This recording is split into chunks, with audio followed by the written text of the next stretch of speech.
Hello students. Class 11th accountancy unit third recording of business transaction में हमने accounting equation जो है एक चैप्टर स्टार्ट किया था, जिसका हम प्रैक्टिकल क्वेश्चन सॉल्व कर रहे थे। क्वेश्चन नंबर 6 तक हमने सॉल्व कर लिया था डीके गोयल के बुक से। आज हम स्टार्ट करेंगे आपका क्वेश्चन नंबर 7 से। तो क्वेश्चन नंबर 6 तक हमने देख लिया है, सारे कंसेप्ट को मैंने आपको समझा दिया है। अब हम सीधा स्टार्ट करते हैं। देखिए, क्वेश्चन नंबर 7 है आपका, use accounting equation two show the effect of the following transactions of mister royal traders. तो जो रॉयल ट्रेडर है आपका, इसका आपको दिया गया है कुछ ट्रांजेक्शन को, जिसको आपको अकाउंटिंग इक्वेशन पे पुट करना है। सबसे पहला जो है आपका ट्रांजेक्शन है, स्टार्टेड बिजनेस विद कैश। सारे जितना भी क्वेश्चन हम लोग सॉल्व कर रहे हैं, सबसे पहला आपका यही दिख रहा है, यानी जो रॉयल ट्रेडर है वो स्टार्ट किया है बिजनेस, और बिजनेस में स्टार्ट करने पर उसने 1,20,000 रुपये अपने बिजनेस में इन्वेस्ट किया है। सबसे पहला ट्रांजेक्शन के कॉलम में हम लिख लेते हैं। ट्रांजेक्शन क्या है आपका, स्टार्टेड बिजनेस विथ कैश ₹1,20,000। तो 1,20,000 रुपये जो बिज़नेस में लगाया गया है। बिज़नेस और बिजनेसमैन दोनों अलग अलग होता है, और हम जो भी रिकॉर्डिंग करते हैं वो बिज़नेस के पॉइंट ऑफ व्यू से करते हैं। तो बिज़नेस में कैश बढ़ा कितना का, प्लस 1,20,000 रुपये का कैश, और जो ऑनर का पैसा होता है उसे हम कैपिटल कहते हैं, और कैपिटल भी जो इंक्रीज़ किया वो है आपका 1,20,000 रुपये से। तो ये पहला ट्रांजेक्शन है आपका बिजनेस में, कि बिजनेस स्टार्ट किया, बिजनेस में कैश आया 1,20,000 रुपये, और ऑनर का कैपिटल बढ़ गया बिजनेस में 1,20,000। तो 1,20,000 इधर भी प्लस किए और 1,20,000 उधर भी हम प्लस किए। क्या हमने बाहर से पैसा लिया था बिजनेस को स्टार्ट करने का? कोई भी आउटसाइड लायबिलिटी नहीं है, बाहर से कोई पैसा नहीं लिया गया, इसलिए ये आपका लायबिलिटीज़ जो है यानी आउटसाइड लायबिलिटी वो ज़ीरो रहेगा आपका। अब यहाँ पर इक्वेशन क्या बनता है, इक्वेशन अब बताइए, बिजनेस में कैश कितना है 1,20,000 रुपये, आउटसाइड लायबिलिटी ज़ीरो है, और बिजनेस में कैपिटल यानी ऑनर का पैसा जो है वो है आपका 1,20,000 रुपीज़। ये पहला ट्रांजेक्शन। दूसरा ट्रांजेक्शन क्या है आपका, purchase goods for cash. Cash में परचेज किया गया है 10,000 का गुड्स। बिजनेस में गुड्स परचेज किया, ये बिजनेस है, और गुड्स परचेज किया बिजनेस ने कितने का, तो 10,000 रुपये का गुड्स परचेज किया गया है। यहाँ पर बी सेकेंड ट्रांजेक्शन जो है आप लिखते हैं, purchase goods for cash 10,000, purchased goods for cash ₹10,000।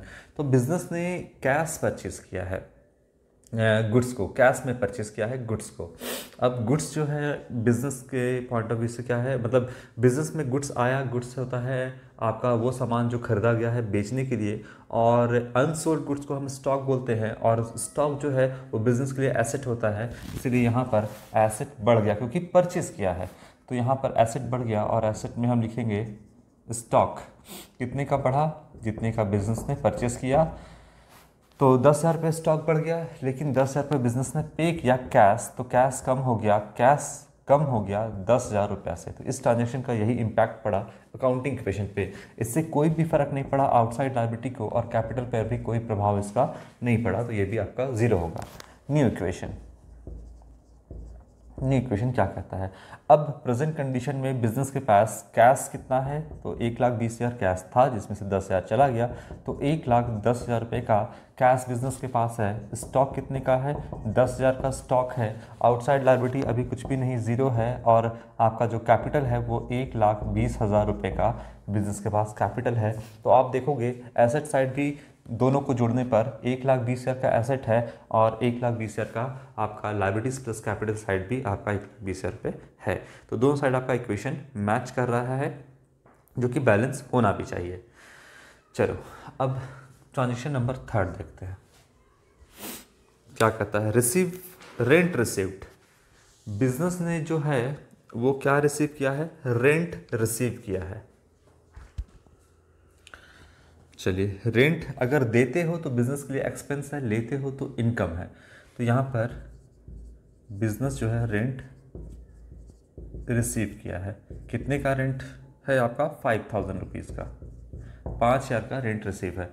देखिए जब बिजनेस रेंट पे करता है तो कैश एक्सपेंस है बिजनेस के लिए, तो कैश भी कम होता है और कैपिटल भी कम होता है। लेकिन जब रेंट रिसीव करेगा, जब बिजनेस को रेंट मिलेगा तो वो उसके लिए इनकम है।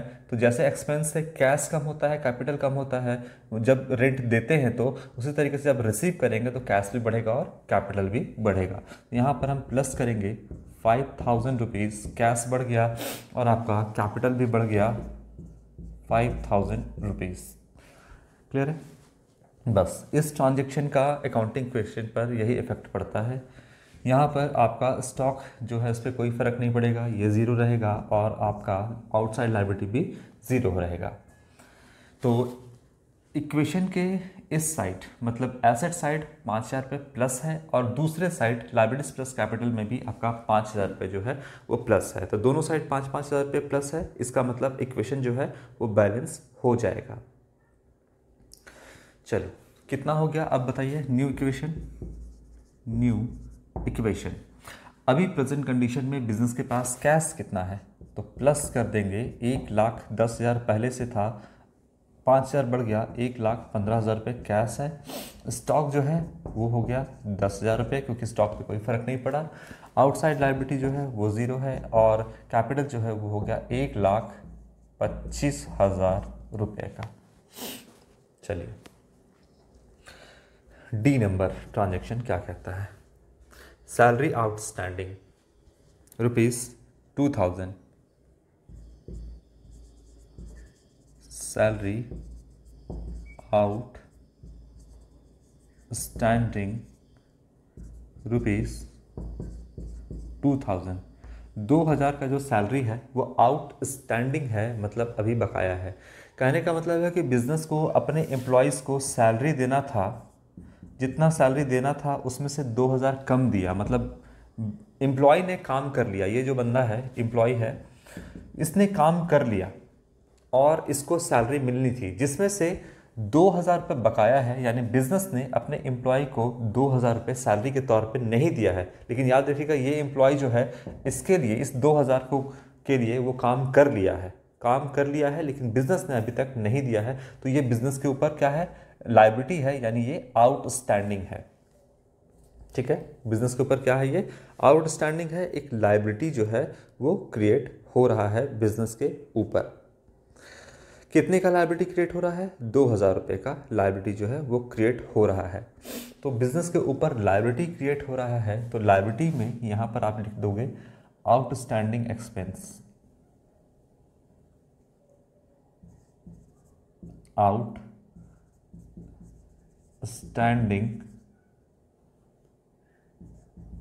एक्सपेंस। अब कितना लायबिलिटी बढ़ गया यहाँ पर बिजनेस के ऊपर? तो यहाँ पर लायबिलिटी कितने का बढ़ गया? 2000 रुपये का लायबिलिटी बिजनेस के ऊपर बढ़ गया और सैलरी जो है वो एक्सपेंस भी है। और एक्सपेंस से क्या होता है कि कैपिटल घटता है और कैश भी घटता है। लेकिन कैश नहीं घटेगा, यहाँ पर सिर्फ कैपिटल घटेगा, क्योंकि कैश तो पेमेंट किया ही नहीं गया है, अभी तो वो बकाया है। अगर कैश पेमेंट किया रहता तो यहाँ घट जाता और आउटस्टैंडिंग एक्सपेंस तो आपका बनता भी नहीं, कैपिटल कम हो जाता। लेकिन यहाँ पर क्या हुआ कि आउटस्टैंडिंग है, तो एक तो आपका लायबिलिटी बिजनेस के ऊपर बढ़ गया कि अपने एम्प्लॉय को 2000 रुपये पे करना है, और कैपिटल घट गया क्योंकि ये बिजनेस के लिए एक्सपेंस है। एक्सपेंस क्यों है बिजनेस के लिए? क्योंकि सैलरी है, वो रेंट हो, ये सब बिजनेस के लिए एक्सपेंस होता है और एक्सपेंस से कैपिटल घटता है। अब पे किया नहीं, फिर भी घटा दिए हम 2000 रुपया। फिर से बात वही है, एक्रूअल सिस्टम कहता है पे करो या ना करो, इसको अपना एक्सपेंस मानोगे और एक्सपेंस मान रहे हो तो अपने कैपिटल से इसको घटा लो। तो यहाँ पर एक लायबिलिटी बिजनेस के ऊपर बन गया 2000 का, इसलिए हम लायबिलिटी के कॉलम में 2000 रुपये प्लस कर दिए, लेकिन कैपिटल इससे कम हो गया तो 2000 रुपये माइनस कर दिए। इससे आपका कोई भी फर्क नहीं पड़ा कैश पर, स्टॉक पर, तो ये आपका ज़ीरो रहेगा। New equation.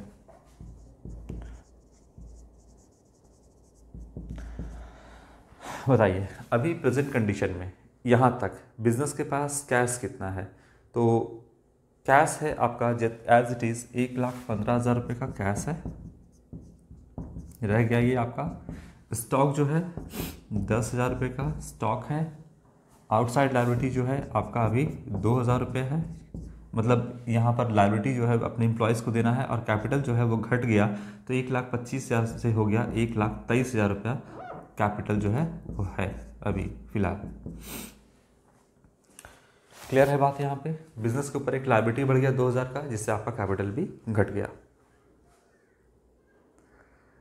चलिए इक्वेशन 1,25,000 देखिए, 1,15,000 और 10,000, तो 1,25,000 इस साइड में एसेट साइड में, और लाइबिलिटीज प्लस कैपिटल में भी देखिएगा तो 1,23,000 रुपये का कैपिटल और 2,000 रुपये का लाइबिलिटी, तो ये हो गया आपका टोटल 1,25,000 रुपये।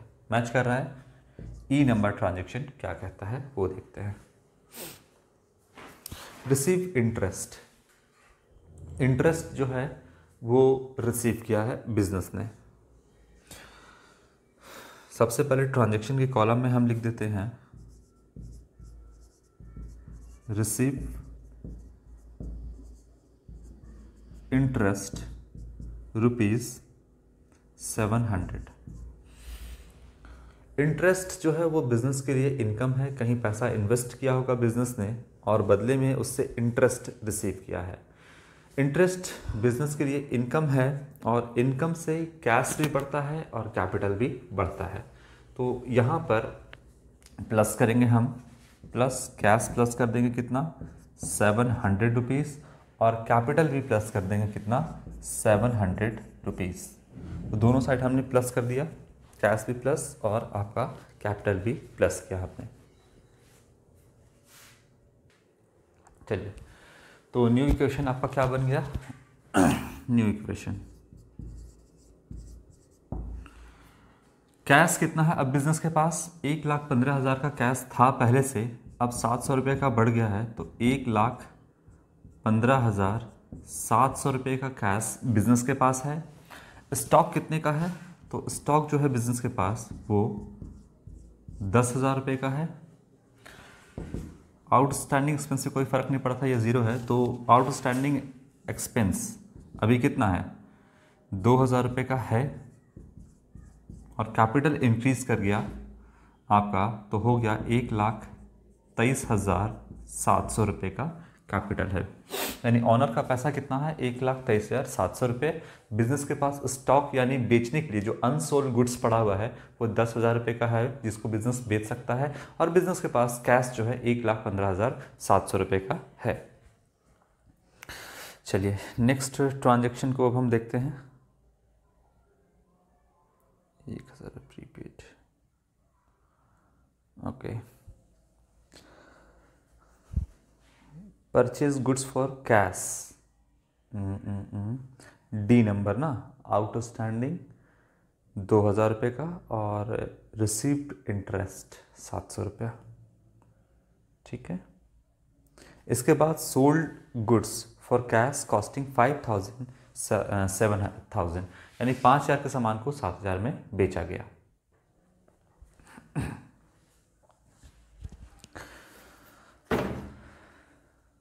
Sold goods for cash costing 5,000, F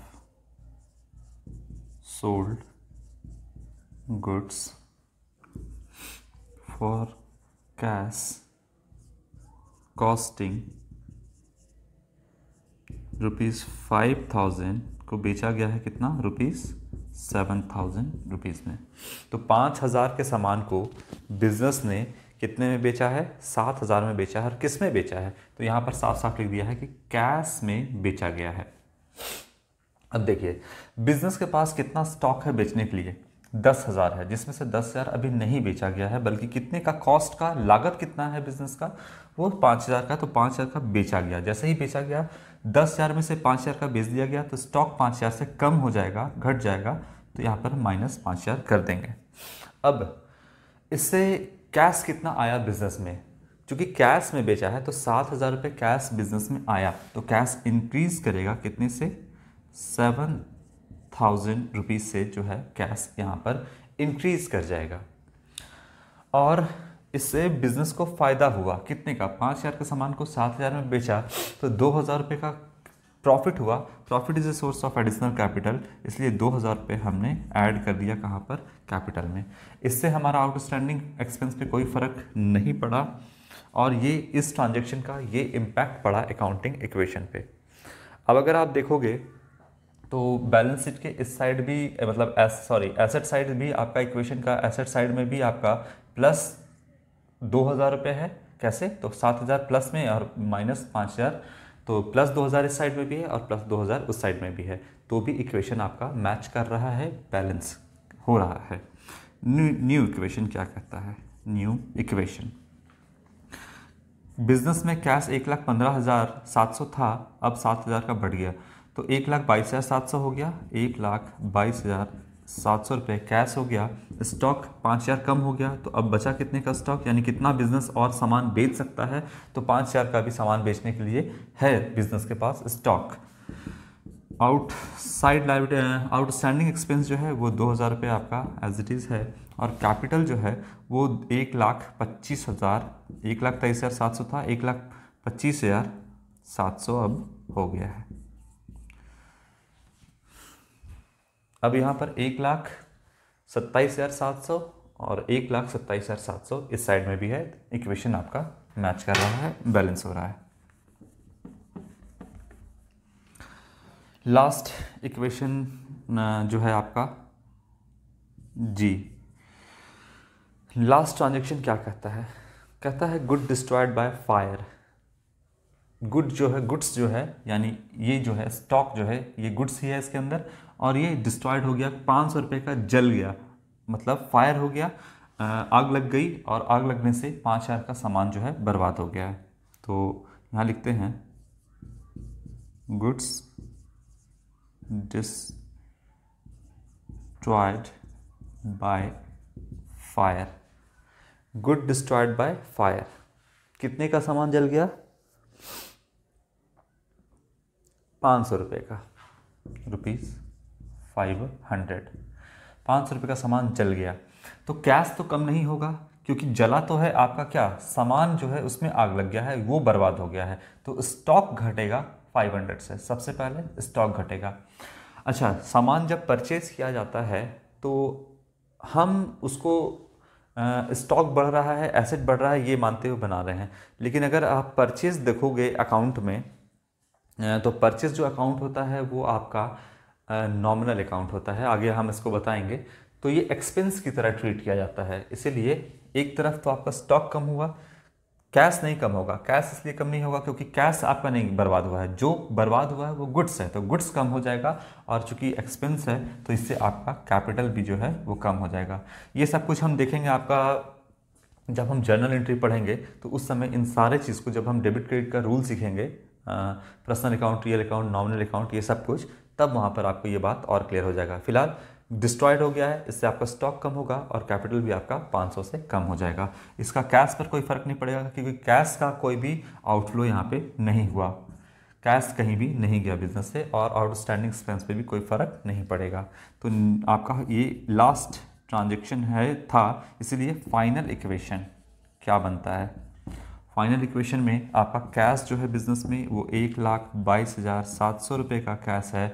अब जो स्टॉक हो गया है 500 रुपये का जल गया, तो 4,500 का स्टॉक बचा बिजनेस के पास, और आउटस्टैंडिंग एक्सपेंस कितना है? तो 2,000 रुपये का आउटस्टैंडिंग एक्सपेंस है, और कैपिटल जो है अब 500 से घट गया है, तो 1,25,200 रुपये का आपका कैपिटल जो है बिजनेस में है। तो उस साइड में देखोगे टोटल लायबिलिटीज़ और कैपिटल, तो 1,25,000 और 2,000, तो 1,27,200, और इधर भी देखोगे तो आपका 1,27,200 रुपये आता है। तो इक्वेशन मैच कर रहा है, इसका मतलब जो है आप सब कुछ सही किए हैं। आप इसके सहारे से आप एक बैलेंस शीट प्रिपेयर कर लेना, और बैलेंस शीट प्रिपेयर कर लेना जिसमें आप क्या क्या लिख लोगे, तो आपका इसमें फ़िलहाल लिखने के लिए कुछ है नहीं। एसेट साइड में आप कैश और स्टॉक लिख लोगे, कैश में आपका 1,22,700 रुपये और स्टॉक में आपका 4,500 रुपये। उसके बाद लायबिलिटी साइड में आउटस्टैंडिंग एक्सपेंस 2,000 रुपये लिख लेना, और आपका कैपिटल लिख लेना 1,25,200 रुपये का कैपिटल आपका है बिजनेस में। तो ये आप बैलेंस शीट एक प्रिपेयर कर लेना। इसके बाद ये था आपका क्वेश्चन नंबर 7 के बाद हम स्टार्ट करेंगे आपका क्वेश्चन नंबर 8 का ए है और क्वेश्चन नंबर 8 का बी है। ये हम आपको नेक्स्ट वीडियो में बताएंगे। आज के लिए इतना ही। Thank you.